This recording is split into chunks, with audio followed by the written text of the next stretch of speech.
What's up guys, changeup here, and today I have a magic chess gameplay for you. It's a commentary of what happened initially, and so I'm just gonna explain some stuff because there was an update that just happened recently, which was yesterday as of the time I was recording this, and there are quite a number of changes which I would like to bring up.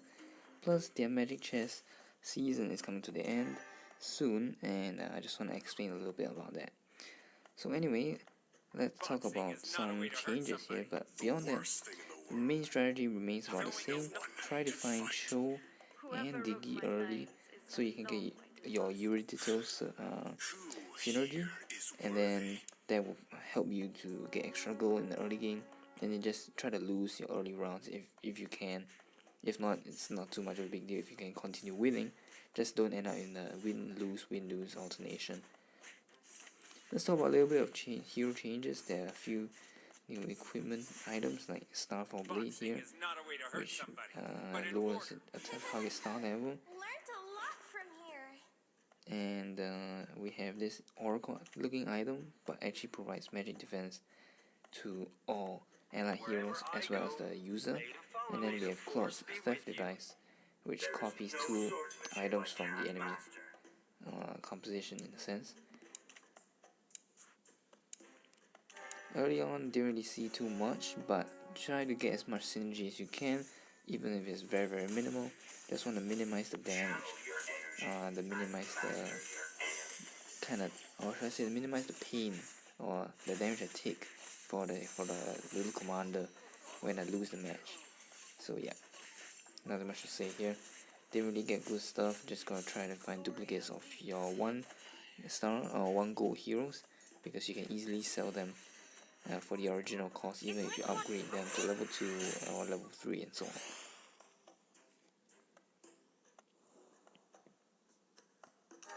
Talking about picks here, managed to find Saber, but then my main goal here, because after all the changes, actually Weapon Master is very strong, because now you have more Weapon Master heroes compared to the past. You have an additional Franco, I believe, so that brings your number to 7. Initially you only had, actually you also had 7 in the past. It's just that you have a Terizla, which was 4 star, or should I say level 4 is like epic rarity, and then now you have a level legendary rarity Terizla. So basically it's a bit harder to get your Abyss synergy now. You need to wait until very late into the game, unless you have to get some initially demon heroes, I think. Oh, I'm sorry, undead heroes. Yes, that's the name that escaped me. Like a Moskov and so on. So like heroes like Kufra moved on to Western Desert. Moskov went to the Abyss. So it kind of synergizes with your Abyss energy if you want to look for that with your Argus in the mid to early game of this stage. So anyway, we're just gonna lose a few games right here, because a few rounds, because our composition is just bad. I was just trying to hold on as long as I can. I didn't have any good draws. I didn't get my Diggy, so it's a bit unfortunate. But anyway, looking at the changes in some heroes, basically we have this Sicilian and Carmilla duo thingy that comes with Blood Demon that replaces Scarlet Shadow. A few other changes here and there, but I don't think they are too noteworthy. It doesn't really affect the game too much actually. So of course I lost quite a lot of rounds. I'm going to be able to get the first pick here. I'm going to go for the item. Demon Hunter Sword is still a very strong item. I will always pick damage over defense because of my choice of Little Commander synergy, which will give all my heroes more defense, both physical and magic defense. So it's more important for me to get the damage output up, since Weapon Master itself also gains your sustain from dealing damage. So manage to upgrade the Martyrs right here. and I'm holding out at 20 gold. I'm very tempted to pick the archive right now because it could be another synergy that could work out if I didn't get it, but I was considering otherwise. But okay, I'm just gonna look at it. Looks like I'll be able to get the win on this one, so I'll get one additional goal. I'm just thinking about whether I want to get the Dragon's Altar synergy. My thought for choosing Weapon Master basically is basically because that it's very consistent. It has a very decent balance of power, so you won't be left out too much in the early game, and you won't fall off too bad in the late game compared to Marksman. So here, this time I just decided to sell all the irrelevant things. I managed to pull out the archive earlier just as a backup, but I decided, okay, since I already have 4 master, I already got Franco early, so it should be alright at this point. I just need one more weapon master, in this case ideally Argus or Alucard, which are both fine to be honest. But Argus has more when you want weapon is pretty good at. Sustain is very items I will always put on Zilong. Some depending on the situation, I'll put some defense items if he's getting hit a lot. Because Franco benefits from some health items. If I get some defense items that give him health, I will put it on him. For now, I'm still keeping it saver, but I have to pull it off now. And I think it will not really be worth it to hold it on. And plus, this is a creep round, so I can afford to take a bit of a weaker synergy or weaker lineup.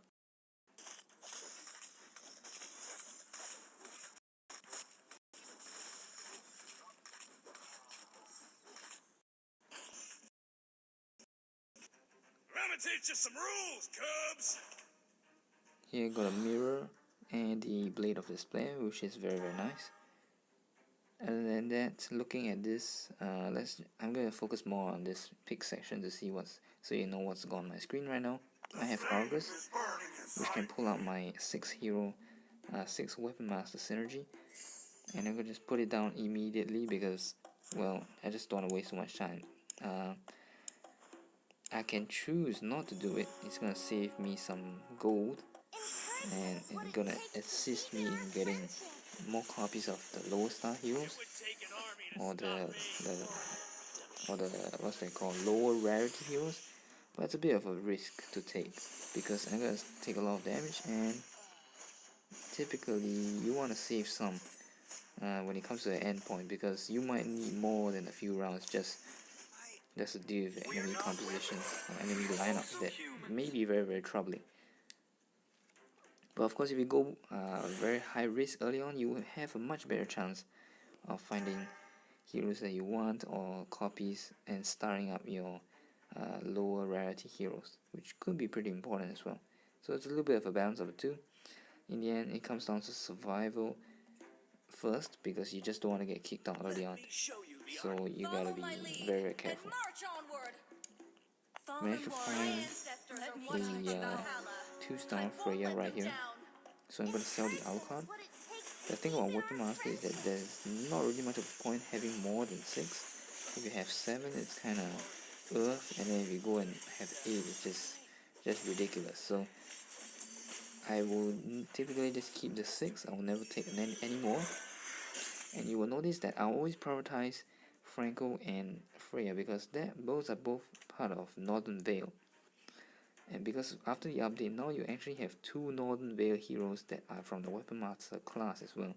And this is very useful because you can first build your Weapon Master synergy, and then once you proceed to late game and decide to upgrade to your 7th slot or level 7 little commander, you can get on your Weapon Master and immediately reap the benefits. Freya is really very strong, but because of the ultimate portion, which delivers most of the damage, if you don't have ultimate on Freya early on, what will happen is that either Freya will die early, or your whole lineup will just die before Freya can get the ultimate out and start dealing the relevant damage.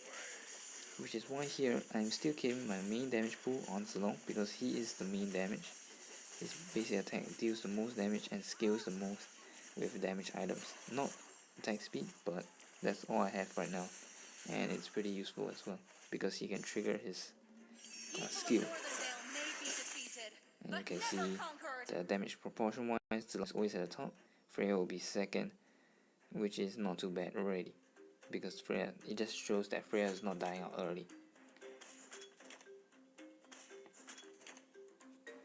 The sweet spot for Weapon Master is either at level 5 or level 6. Level 5 is where you can upgrade your Zilong the quickest, hopefully, because you have 35% of getting it, of getting a 1 star, or that of getting that rarity type. So that will be the most efficient to farm up, but sometimes you don't get to stay there long enough, and you realize that you won't even have enough space in your inventory or this little tiles, the 10 tiles. You won't have enough space to put all your heroes out there, which is why you need to upgrade it up, either for survival or just for practical purposes. As you can see, I managed to roll quite a few pretty decent heroes already. I have 7 of Martyrs, as well as 6 of Alpha, and 5 of Zilong, which is pretty good. But what I'm really looking for, hopefully, is to get more of Zilong, because he is the main damage. But saying that, Martyrs and Alpha are both pretty okay heroes, but you just cannot rely on them to do all the damage, that's for sure. As you can see, Zilong and Freya are hard tanking, and Martyrs somehow managed to survive, so it's just gonna help us to clear this out. Unfortunately, we're gonna get defeat here, because none of us managed to clear it out. Very close. Got a 2 star on the Franco right here. I skipped past that Benny right there, because, well, there's no point holding something on earlier than before you are going to upgrade it. So my focus is still to look for more copies of these heroes, of Weapon Master heroes, and upgrade as many as I can to 3 star before I move on. The power spike from 3 star to 2 star is exponential, so wherever you can get it, I'll always recommend you to get it first. And normally, unless the situation calls for it, I will choose the clone device whenever it gets a spoil from the creeps, and I'll always save it for upgrading a 2 star to a 3 star wherever possible, unless I'm going all out to try to end the game or survive. Interesting thing to note is that Franco's skills scale with magic damage, because he deals magic damage himself. So having winter that magic damage is very useful. And here I managed to get both level 3 for Bardis as well as level 2 for Alpha, and I'm thinking I will probably just go and upgrade or clone the Alpha afterwards. But it's not really that necessary, because I'm going up against creeps. I'm gonna hold it on a little bit. If I manage to roll an Alpha later on, I will be able to save this clone for something that might come out later.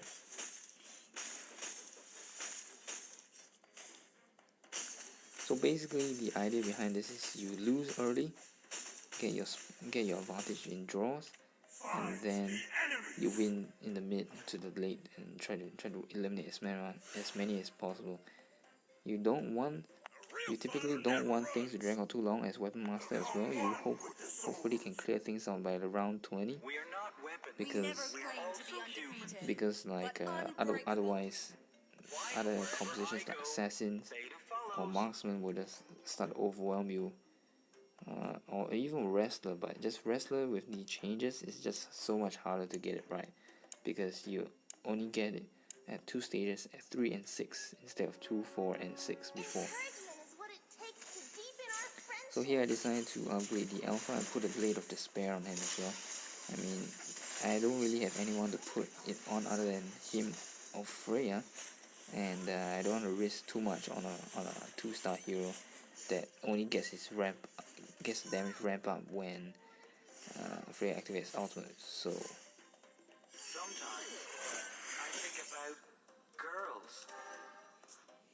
So far everything is going pretty well, but this is to be expected at this point. If things are not going well at this juncture, you really have to put your survival instincts up and just go all out to survive, because Weapon Master should be in the most dominant phase right now in this round. Yeah, this showdown situation. Fallen warriors, let me guide you home. So here I decided to take a little bit of risk. I think I will be able to win the next round because of the past track records. So I decided to just go one under. Just winning the match will give me 1 coin, and just gonna try it out.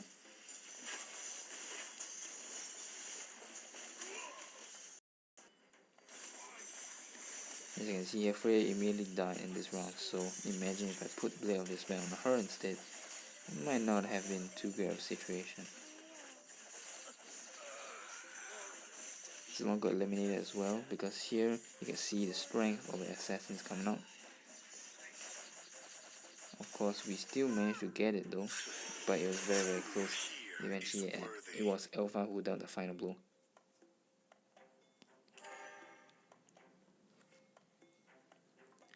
Once again, looking for Weapon Master. I'm just gonna do that, and now I have 8 August. And I sent in the last one with the clone device. And now I have 3-star August, Alpha, as well as Martis, which is very strong. And this is basically the ideal portion. This is, as I mentioned earlier, where you farm up your 3-star heroes for Weapon Master.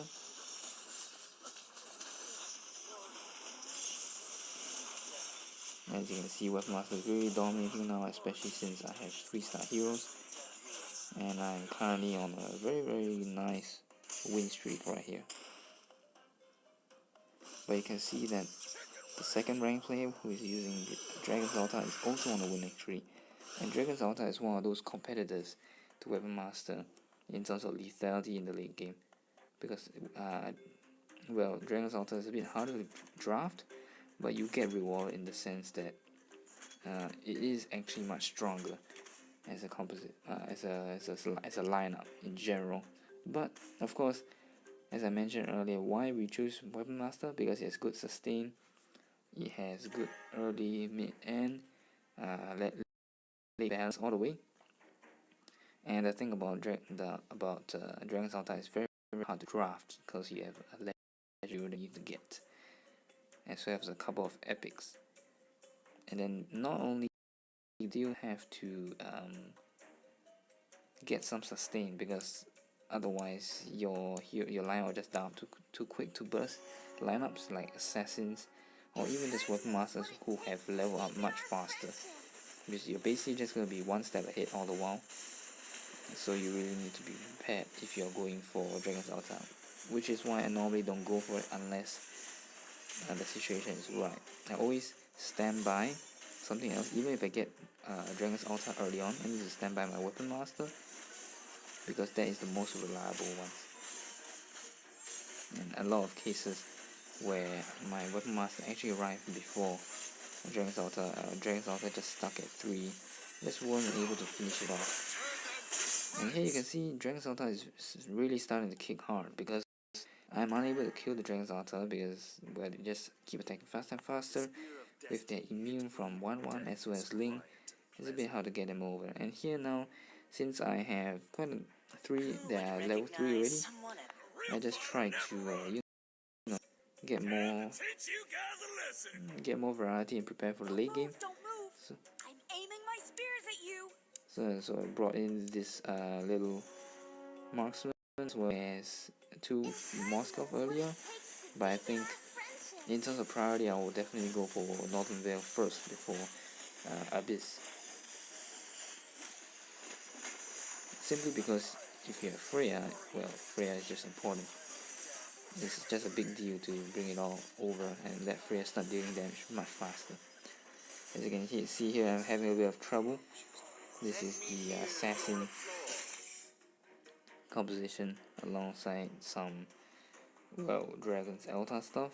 If I go and check, yep, which is very strong in the late game. So here is basically where you have to make some crucial points or crucial decisions, because now you don't really have the advantage of the early and mid game anymore, but you still do have the good foundation from early on. So you have to make some very crucial moves, and then that will allow you to get each of that over them. Because the thing about other lineups is that you will lose a lot of HP early on, especially if because it's just so hard to draft those lineups. So at this point, it's very important to think about not only just surviving. Like if you have a chance to take them out, just do it. Upgrade your commander level, and then you just go on and just wipe them out with important synergy, or just with more heroes on your battlefield. Take an opportunity where you have it, and you just strike them down immediately. So here the Thanos came out, which allows me to put the Abyss synergy, and I'm thinking very hard whether I want to do it, because all my heroes are actually pretty high level. I'm not gonna sell any of them, even though I wanted to. But here I'm just gonna leave it there. Hopefully it's gonna hold up alright. I will not put in the Northern Veil one, because ideally Northern Veil, you don't want a marksman, you want Aurora. Aurora is very impactful, because the AoE, crowd control, and burst damage is very strong. I don't really fancy too much the marksman, although the marksman does give you this summon, which can be useful. It's not really that useful for weapon master, but more useful for, let's say, if you line it up with Dragon's Altar and a small and a 3 synergy with weapon master. And once again, you see I'm just losing to this Dragon's Altar synergy right now. So so at this point I'm thinking, well, this may not work out with this Thanos out there. So I'm thinking I have to change up something. It's either I have to upgrade, which in this case I did. If not, I have to replace Thanos with my not hero. And here I made the choice that, well, I can't really wait for the Aurora anymore. So I have to put a marksman, upgrading my little commander in the process, and hopefully this will turn out alright. And here are the 3 core synergies that make this composition work, and that will be Weapon Master, Abyss, as well as Northern Veil. Priority wise, definitely get your Weapon Master up first at level 6. Afterwards, put in your Northern Veil, which should be able to get it at level 7, because you just need one more after your Franco and Freya. And then put in your Abyss synergy afterwards once you see the opportunity. When Teresa arrives, or even if you want to put Moskov, that's completely fine as well. But Thanos actually does quite some damage, and he's very valuable in this composition. And as you can see, eventually we still managed to win it out, even though it was very shaky at the end, because it's very risky. All the other compositions are catching up. If anything goes beyond that, it's gonna be risky. So yeah, in the end, Magic Chess is still a little bit about luck, but if you manage to play it right, you should be able to get quite a few comfortable wins, or at least strategic wins that will help you to rank up in Magic Chess. And well, I'm not sure if they're gonna actually reset Magic Chess, but from what I see right here, there are only 2 days left to this season. So I wish everyone all the best if you want to grind up. As for me, I hope to try to get the mythic. Otherwise, it's not too much of a big deal, because the rewards aren't really that great of a difference between legend and mythic right here, which is just one little commander XP card, which is kind of trash. So anyway, I hope you guys enjoyed this video. This is Jai, so signing off. I'll see you guys next time.